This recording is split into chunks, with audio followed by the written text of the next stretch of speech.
Om Namo Bhagavate Vasudevaya.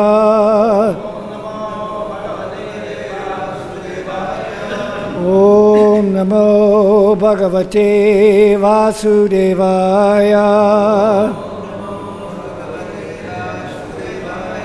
Om Namo Bhagavate Vasudevaya.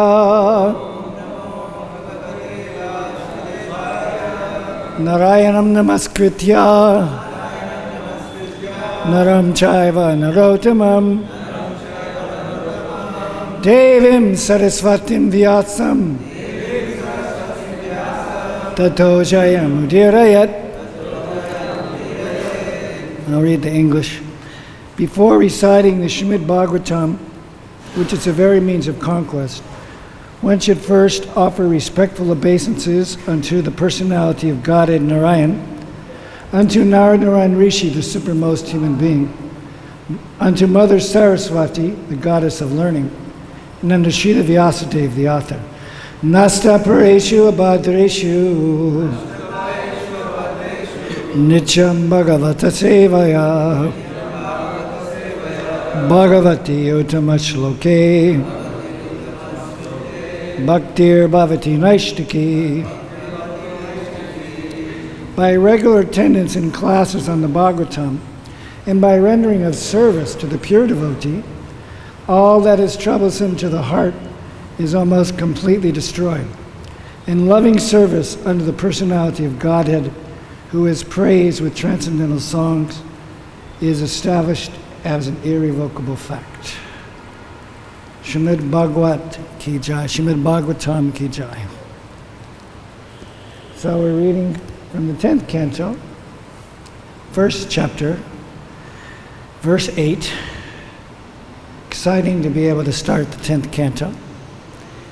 Of the 5 principal, most important items of devotional service, Jiva Goswami says that hearing Srimad Bhagavatam specifically means the 10th canto.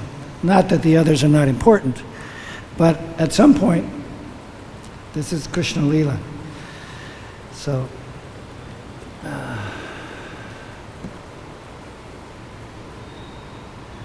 Rohinyas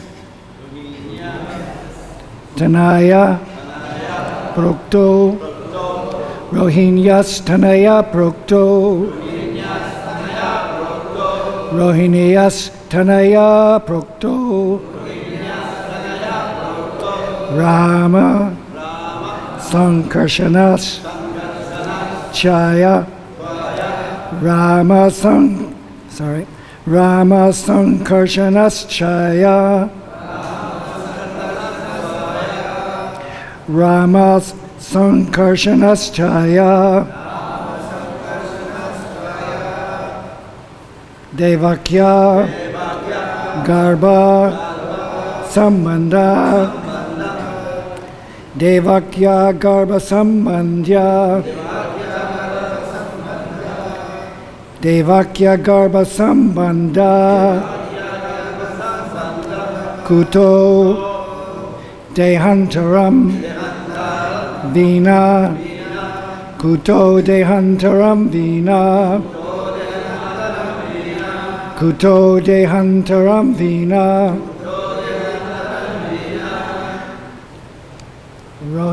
Rohinya of Rohini, the mother of Baladev. Tanaya, the son. Prokta is well known. Rama, Balaram, Sankarsana. Balaram is none other than Sankarshan, the first deity in the quadruple group. Sankarshan, Aniruddha, Pradyumna, and Vasudeva. Tvaya, by you.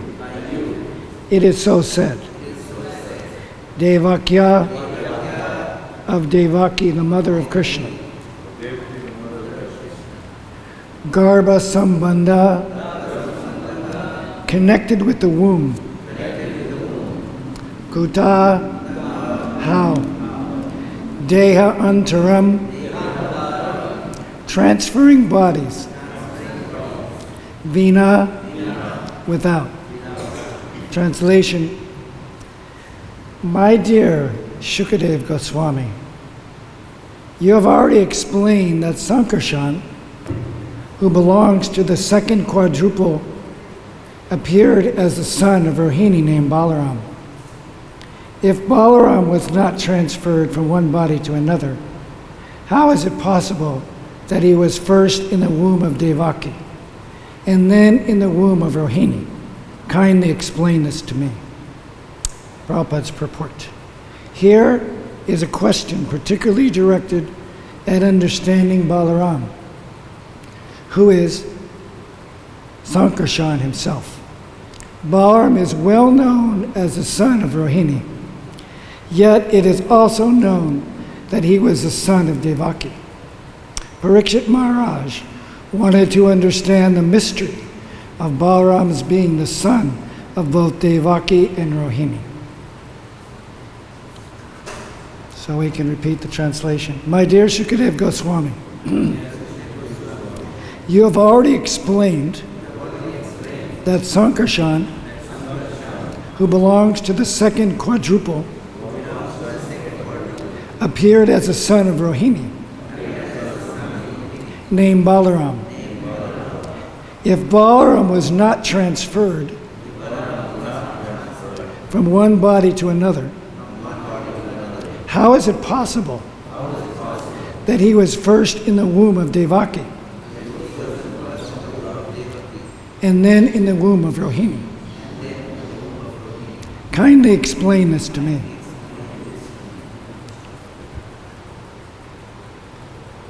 Om Ganatimarandasya Gananjana Shalakaya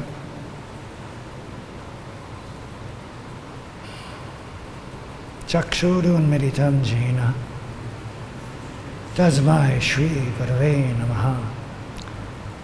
I was born in the darkness of ignorance, and my spiritual master is forcibly opening my eyes with the torch of transcendental knowledge. Mukam Karoti Vachalam Pangam Lagayate Garim Yat Kripa Tamaham Mande Sri Gurum Dinataranam. By the grace of the spiritual master. There's three things in another verse. I think there's two in this one. A lame man can cross the mountains, a dumb man, which is the operative point here, can recite poetry or the Bhagavatam. Bande Gurun Isha Bhaktan Isha Meshvatarakam Tat Prakasham Satachtakti Krishna Chaitanya Samgakam Bande Sri Krishna Chaitanya Nityananda Sahodito Gorodai Pushpavantau Chitra Sammanamodadam.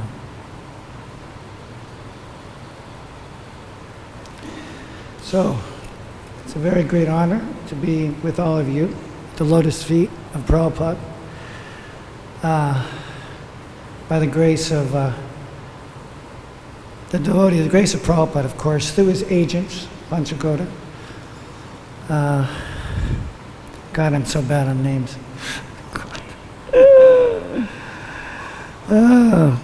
It always gets me in trouble. Your grace, it just completely escaped me. Thank you, Dharmatma. So I must have a little confession. I'm not really doing very well, but I really wanted to speak something. I had a bunch of things on the computer, but the mouse won't work, so c'est la vie, what to do. So I will try my best to explain some of the points. Really the 2 points here is the power of questions and the glories of Balaram, which are unlimited, inconceivable. I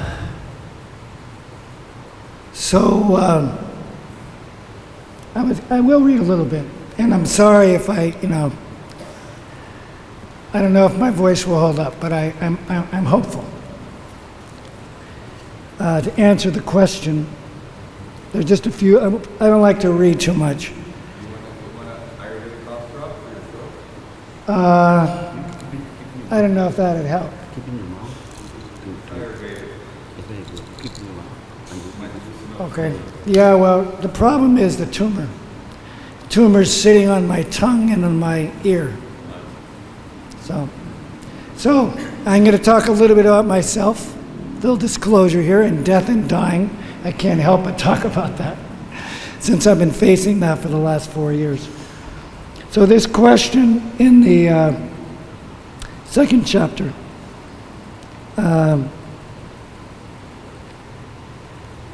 so Krishna ordered Yogamaya, Balaram, well, they're not technically in the womb, but it appears that way by Yogamaya.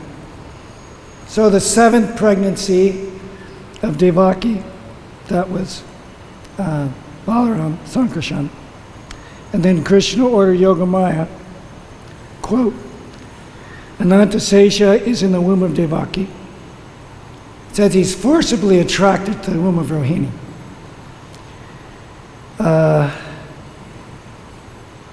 And the people in general knew it as a miscarriage. But on the order of Krishna, he was transferred to the womb of Rohini. So, in a way, you know, he kind of was in the womb.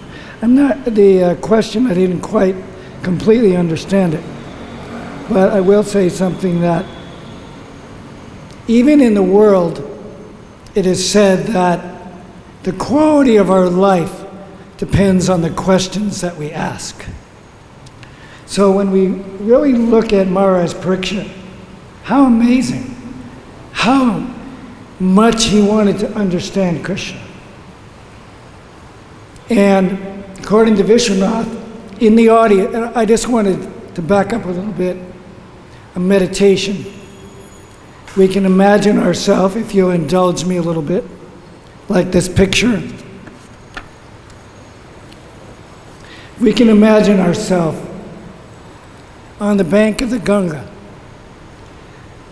sitting in front of Sukadeva Goswami with Maharaj Parikshit asking questions. So our time together is a little mini example of that. Even though the speaker may not be very qualified, but the speaker is empowered by the audience's inquisitiveness. And we see that in the verses ahead. There are 7 questions that Maharaj Parikshit asks Sukadeva Goswami.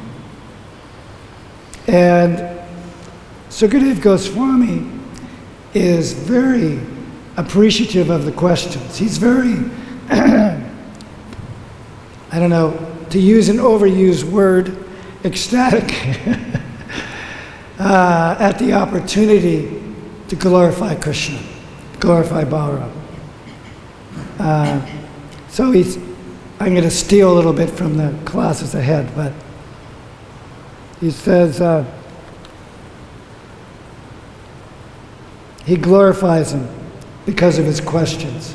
Best of saintly kings, because you are greatly attracted to the topics of Vasudeva, it is certain that your intelligence is firmly fixed in spiritual understanding, which is the only true goal for humanity, because that attraction is unceasing. It is certainly sublime. So he says that Krishna Katha, 3 classes of people are purified: the speaker, the inquirer, and the hearer in descending order. That's why some devotees are very anxious to speak. You get a lot of mercy from speaking, and I encourage everyone in some form or another to give class, because we're always unqualified in one sense. But making the endeavor to speak about Krishna Katha is purifying. And preparing for class is like nothing else. When I was a brahmachari many years ago, like 40 years ago, some of my best times were when we'd sit in a circle and we would read a verse and a purport, give a little commentary, and hand the book to someone else. And we'd go like that for an hour. So in a way, everyone was giving a little mini class. Because you speak your realizations. You speak what you've understood about Krishna consciousness. And in this case, what we've understood about the appearance of Krishna, the appearance of Balaram. So Balaram, Nityananda Balaram, from an ordinary religious point of view, very difficult for people to understand the multifaceted aspect of God. You got Balaram, you got Krishna, you got so many incarnations, but we're worshiping the one God in multi-forms or emotional moments, we could say. Different aspects of divinity for different purposes. So we can't conceive of that, although we may be known in different ways according to our relationship. So according to the quality of our love, one way of speaking about it is the Lord manifests in a particular way, just like whether it's Christianity or Islam or the different Vaishnav sects who worship in awe and reverence, and our attempt to come to the stage of prem, unalloyed devotion, where we have a relationship with Krishna and the awe and reverence is in the background, and Krishna's our friend. Krishna's our lover. We're a servant of Krishna. And we're meant to be charmed by that. We're meant to be, if you're an older devotee, you've probably read this Leela many times. Jai Gauri Nitai, Krishna Balaram, brother. Shama Sundar Ki Jai. But how can we have the curiosity, the inquisitiveness of Maharaj Parikshit? Not that, I've heard that Leela before. So that we can actually enter into the Leela. And in our stage, at least to some extent, they call it in normal world active listening. So you read and you try to think about what the meaning is. How what you're reading can help you in your spiritual practice. Otherwise, why are we sitting here? We want to advance spiritually.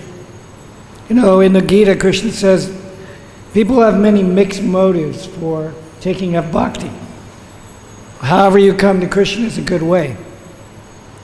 Whether it's inquisitiveness is pretty good, but maybe our economic situation, and usually it's a mixture of distress, and then a wise person, when you actually understand, I'm a servant of God, and this is giving me an opportunity to understand the highest aspect of divinity in pure love.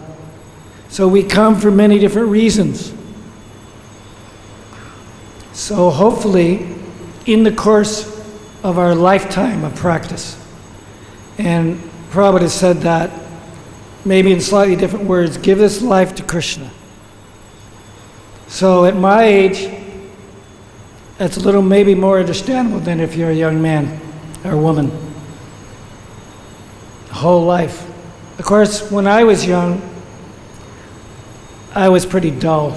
I didn't have any questions. I was just in awe of everything. So Prabhupada said we should be independently thoughtful, look at the scripture from different angles of vision, think about it, pray about it. Really, our whole life is meant to be a prayer. Please help me progress spiritually. Recently, I just wanted to bring it up. It's a little off topic, but we had Bhakti Maharaj left his body. And people were praying that he wouldn't leave his body. And when he did, there was a faith crisis of some devotees. And then they're asking me, why did he have to die like that? But for a devotee, any way you leave your body is auspicious. Arguably, we could say, well, we want the bedside scene, the kirtan, and the devotee departs. But best to pray, just like I have a lot of people praying for me over the last 5 years of dealing with cancer. But the best prayer is whatever's for your highest good. That's a safe prayer. You don't know. I don't know. I'm in between life and death in many ways. But, we all are. Really. You may die before me, and I'm the patient, the cancer patient. And you have to keep a sense of humor also. It's very important. So many things about the material world I think are just terribly, they're sad and they're funny at the same time. The whole material endeavor, it just seems crazy to me. You got to do certain things to get through the lifetime, that's okay. But when you're, facing death in a real way, we're supposed to keep death in front of us. Like Maharaj Parikshit, he had 7 days. We could say, there is that verse. I love that verse that says, he's living for the welfare of everyone. Why did he have to give up his body, which was shelter for others? Well, obviously, to hear the Bhagavatam. That was a real gift for us, that he was cursed. There always has to be a protagonist, in an exciting story. Just imagine if Prabhupada had just hopped on an airplane and come to America and immediately met with success. Of course, that would have been glorious too. But because he faced reverses, trials, tribulations, anxieties for his service, he is glorified more. If it was not for Hiranyakashipu, who would have heard of Prahlad? Who would never heard of him? Or even in Christianity, if it wasn't for Judas, Christ wouldn't have gone through what he went through, resurrected or whatever. So in each one of our lives, we have to be tested, and maybe severely. So for me, this is the biggest test of my life, what I'm going through. I was never surrendered. I was a head pujari most of the time, so I have the bhav, but it's in many ways because of the service that I did around the world, worshiping deities. I got a lot of grace, I got a lot of mercy, and I still have deities if you've seen my altar, Krishna Balaram. So we don't want it. I didn't say, hey, I'd like to get a life-threatening disease, Lord, it'd be really good for me. I didn't say that, but I did say, because for many years I didn't pray to make progress. And then I started praying, please let me make spiritual advancement, because I realized I had a good life, had the house in the country, had a lovely family, but I wasn't satisfied. And I realized that most of the time I had been a devotee, I was a casual devotee, a religious devotee, doing things, sadhana, but not jumping out of bed. I got to be Krishna conscious.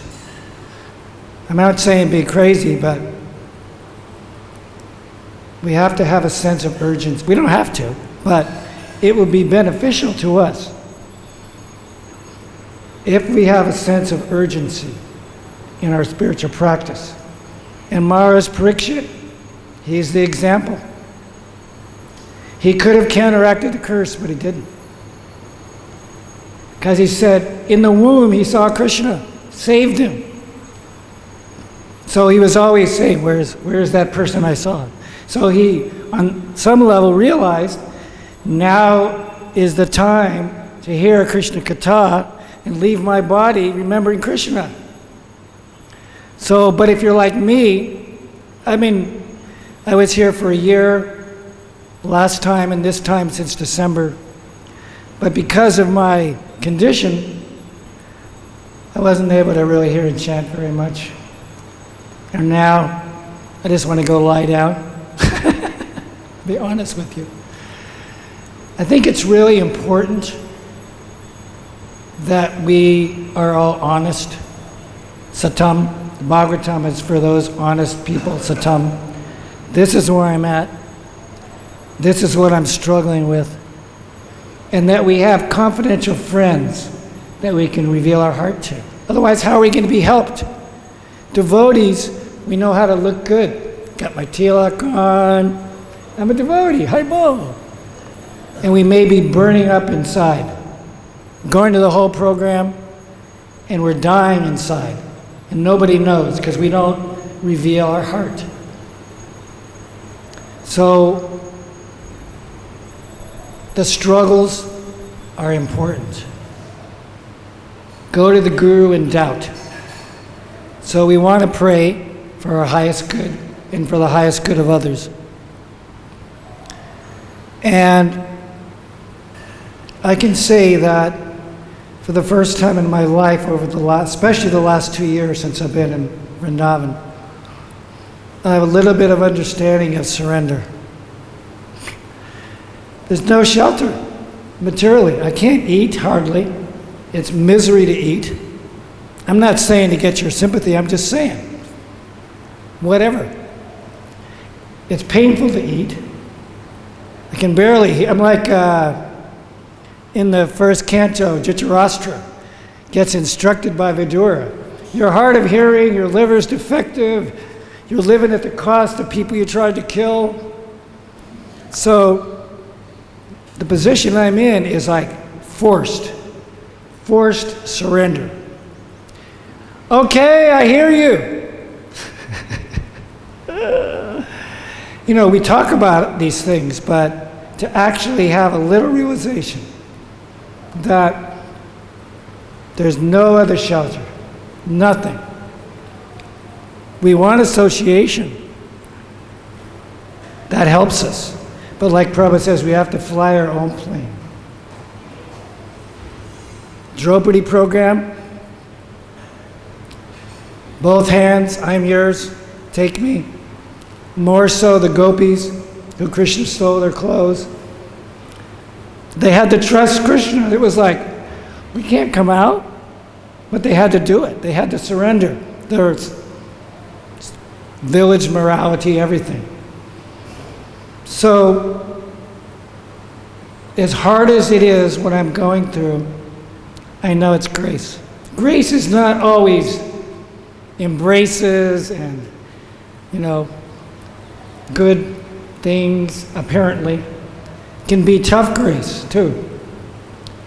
Krishna's embrace may be tough for us, but it's good. It helps us if we want it. Otherwise, I could be bemoaning my fate. You hear that with people. Why me? I'm a good person.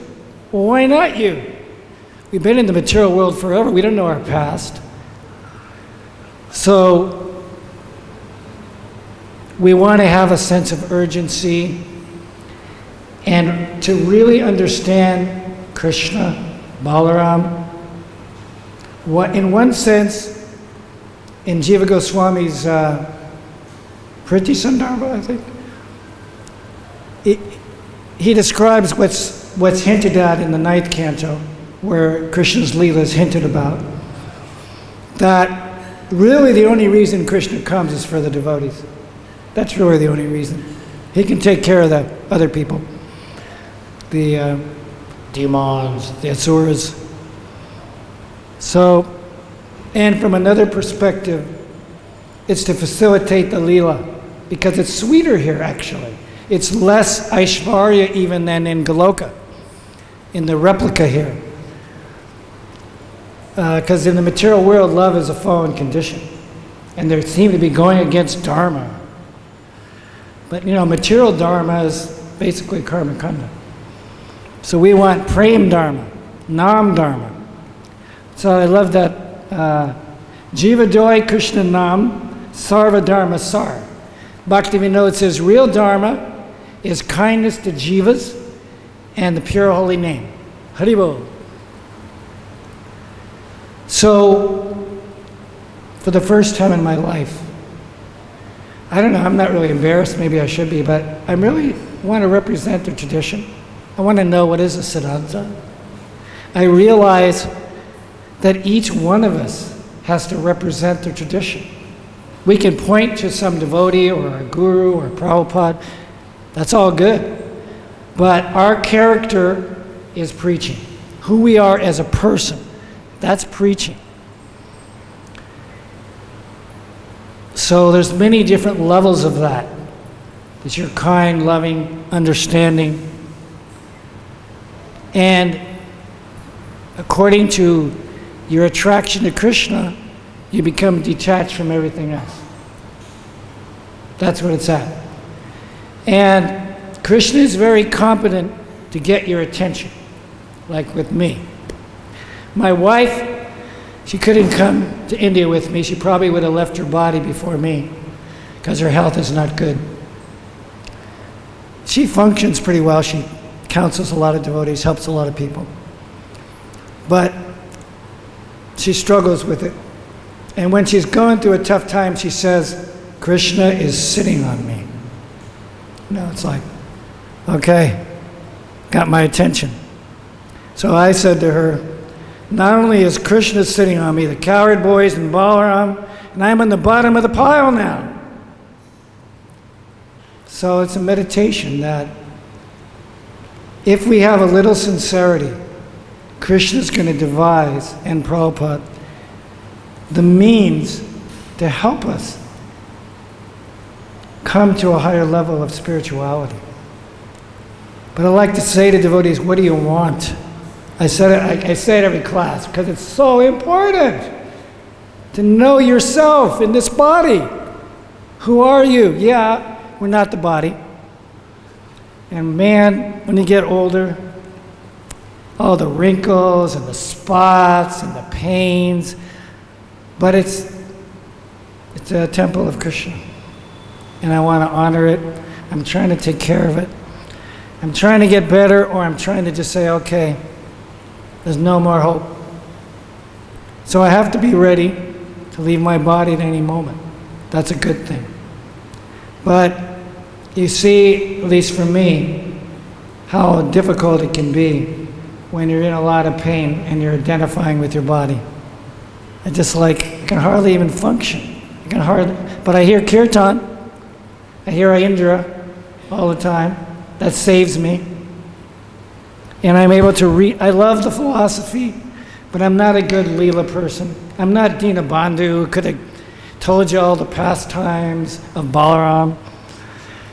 But I will say that one of the things I had written down, and sure you've heard it, that Balaram has the plow, and that's to cultivate the field of our heart, to prepare the seed of bhakti, because the guru represents Nityananda Balaram.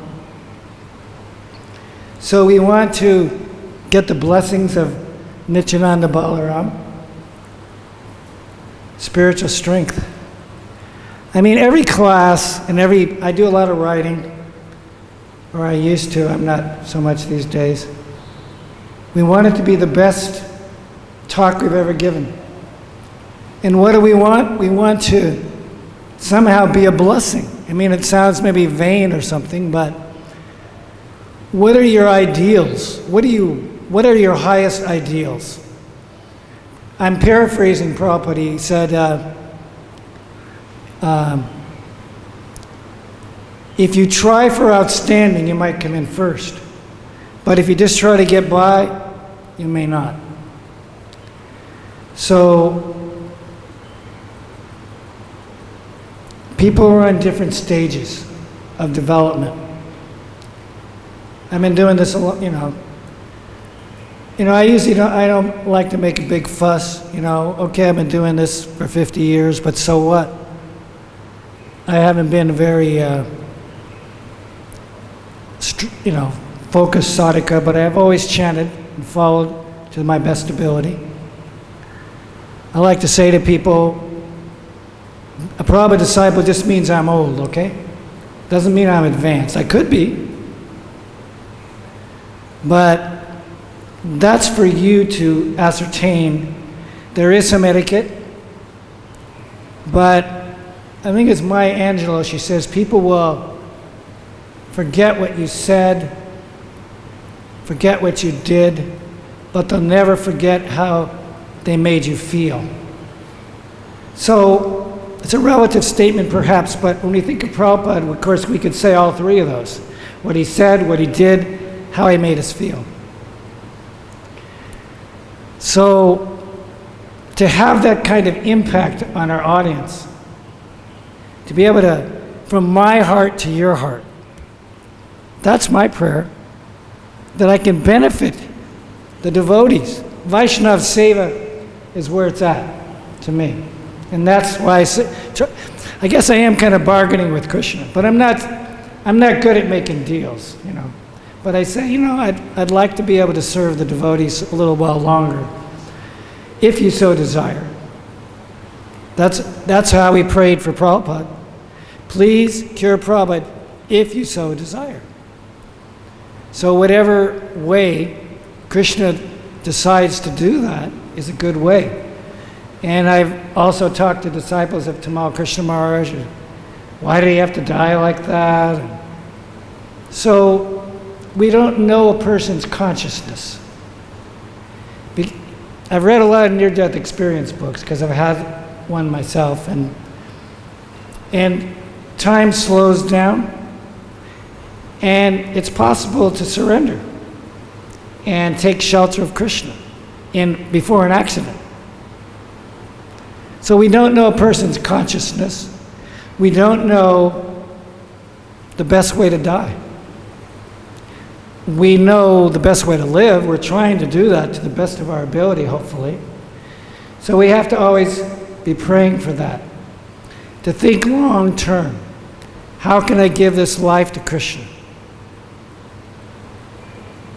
That's a strategy we have to all figure out. We have to know ourselves, know our conditioned identity, make some strategy for getting through this lifetime, whether it's living in the ashram, being a grihastha, whatever.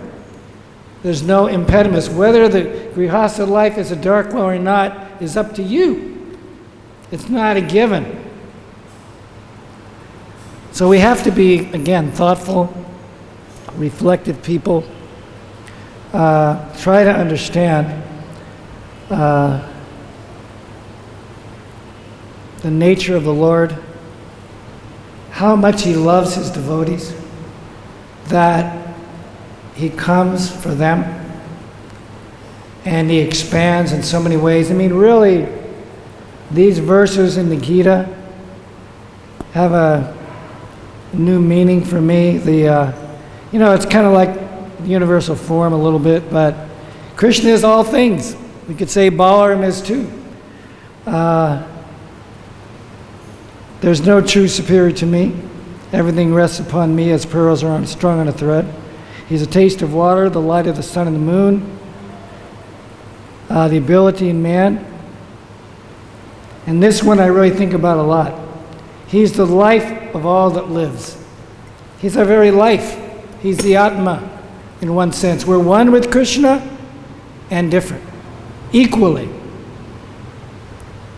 So we're a small spark of the Lord, trying to understand how, in the material world, we're trying to get the facilities of the soul through the material body. And it don't work very well.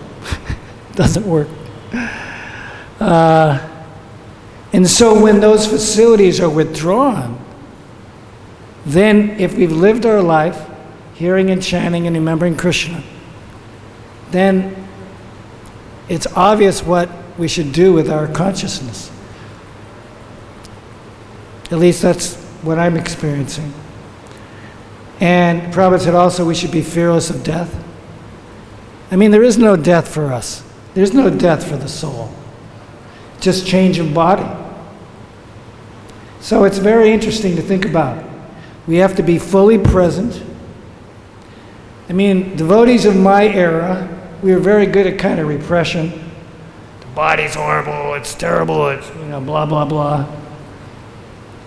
Without really understanding that we have to be fully present to understand our life lessons, what we must go through on the way to our surrender and love for Krishna.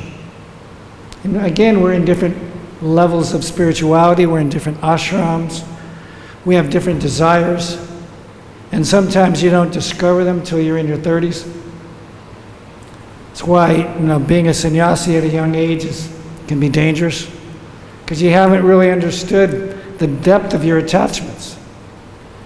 So I wore saffron, I won't say I was a brahmachari for 10 years. In those days, it wasn't so unusual. But at the brahmacharis, it was, very kind of fanatic, negative perspective. But you have the negative impetus for bhakti is the misery. The positive impetus is the nectar of the lila, the nectar of the holy name. Devotee association. We can't associate with every devotee, but we have our group, hopefully, group within the group. People that know us and love us and support us, and we can reveal our heart to. And we can do that for them. So, I'm kind of skating around the verse because I had all this stuff to talk about.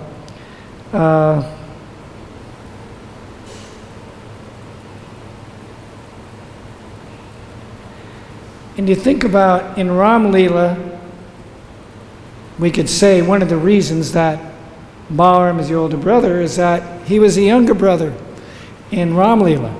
And he said, I'm not going to do this again. I couldn't give him any advice. So he went, and of course, he's only slightly older, but Mother Yashoda gave him that ego, you could say. He's in the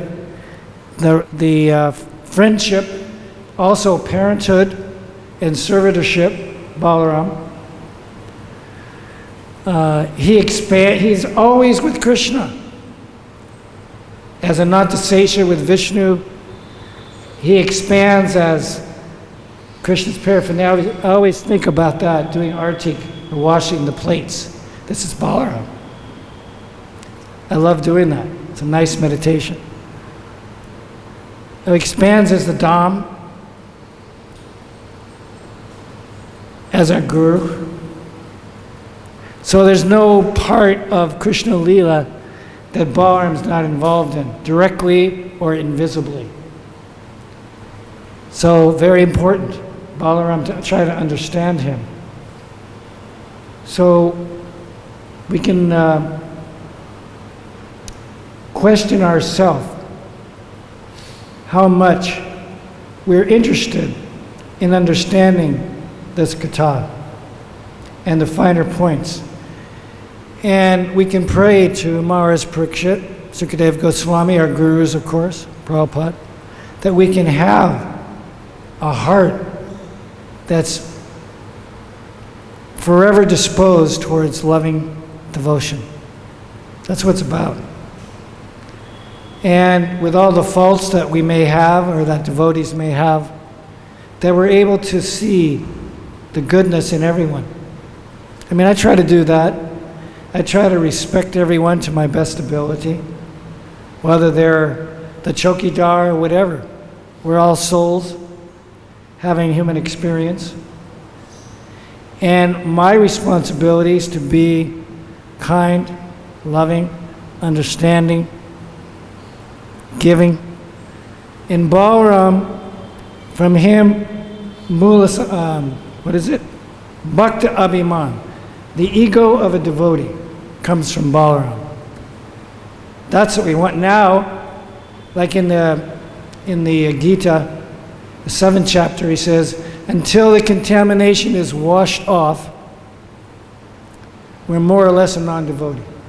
That's why we're struggling until we get to the higher stages, until we're up to Nishta, Ruchi. It's a safe position where we're getting all of our joy and happiness from Krishna consciousness. I want to sign up for that, nothing else. At least we should have high ideals. We should know where we are and where we want to go, ultimately, and keep that in our heart for our whole life. And try to find a way that our life can be, like the 6 principles of surrender, can be favorable for bhakti, and that will be inclined to give up what's unfavorable for bhakti. So Balaram, what can I say? Kind of skirted around his glories. I've tried to put a few things. But I don't like to read stuff anyway, but I just wanted to give you a good dose of Balaram. But I'm very deficient. What can I say? But maybe you'll be inquisitive to know more. Maybe you know a lot. Probably know more than me. But I'm the older devotee, right? And I'm leaving. This is my last full day in Vrindavan. Everyone says you should die here, but I don't have the spiritual merit to leave my body here, in my opinion. And I'm just, the social isolation is killing me, you know? So, for whom the bell tolls. So, I was thinking of that question you asked the last time. We should come to Bhagavatam class. Well, I kind of answered it this time. It's that if we meditate on being there with Parikshit and Sukadev, and we realize that my contribution is that I want to hear it. I want to get one thing at least, maybe two things, but at least one that's going to help me to progress spiritually. So if that happens every day, we're doing well. You know, I'm nobody in my opinion. But by the grace of Prabhupada, grace of our gurus, grace of the Lord, we may be an instrument. That's my aspiration. And that's why I came to try to speak, even though I'm kind of like Humpty Dumpty right now, you know. You know the nursery rhyme? He's on the wall. All the king's horses couldn't put him together again. But if I can get the grace transformation, then I can be put back together and do some more service. Because I've really, again, serving the devotees, appreciating them. I said this on the Prabhupada Memories, that the face of Prabhupada for me has always been his disciples. They were the first contact I had with Prabhupada, was his disciples. And I would extend that to any devotee. I don't make any distinction. Everybody else does. It's like, they go, oh, Prabhu. I said, man, I'm just trying to stay a devotee, you know. Oh, don't say that. So, we're very fortunate and blessed to be in Vrindavan. To take advantage of Vrindavan is another thing. So I'm praying and I ask for your prayers and blessings that my heart can be the abode of Vrindavan, Navadvip, my deities. Then my life's a success. And it doesn't matter where I am or where I die.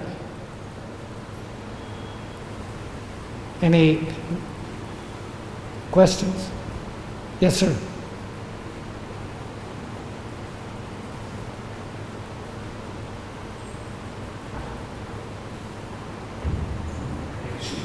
No, you were speaking that we should have understanding.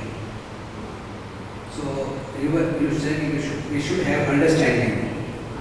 So now whatever is happening, the understanding that we have, that whatever God is doing, we should be satisfied in that way. whatever situation we're in, we should be satisfied? Well, it depends. The basic 6 principles of surrender: accept what's favorable. I mean, it's kind of an open-ended question. Depends on your status of life. I mean, if we all practice that, we'd all be brahmacharis and brahmacharinis. We'd never get married. We just tough it out. So we have to be intelligent to think long term. And to the best of our ability, and if we have senior devotees we respect, the situation we're in could be the best for us, or it's possible that a change may be in order. It's really varied. I mean, for me, should I live or should I die? I don't know.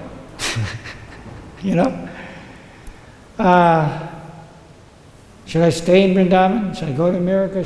Whatever your situation is. But one thing we can say, at least in psychology, and my wife's a therapist and I work with her, self-acceptance is very important, where you are. This is not talking about complacency. This is where I'm at, but this is where I want to be. And I'm focused on that. I'm praying for that. And I want that. That there's nothing else I'd rather have than Krishna consciousness. And we all have to look in our own heart and try to ask that. Because we can and I have been fully engaged in bhakti and not really praying to make progress. I was too busy. So it depends on your situation. Like a lot of questions like that. How do I surrender?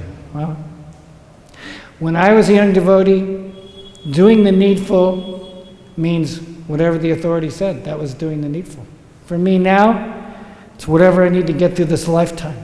So when we mature, we're going to have a broader perspective of what we need, what's important to us, what will get us through this lifetime. So, I hope that's okay. Thank you. But I'm so grateful to you all.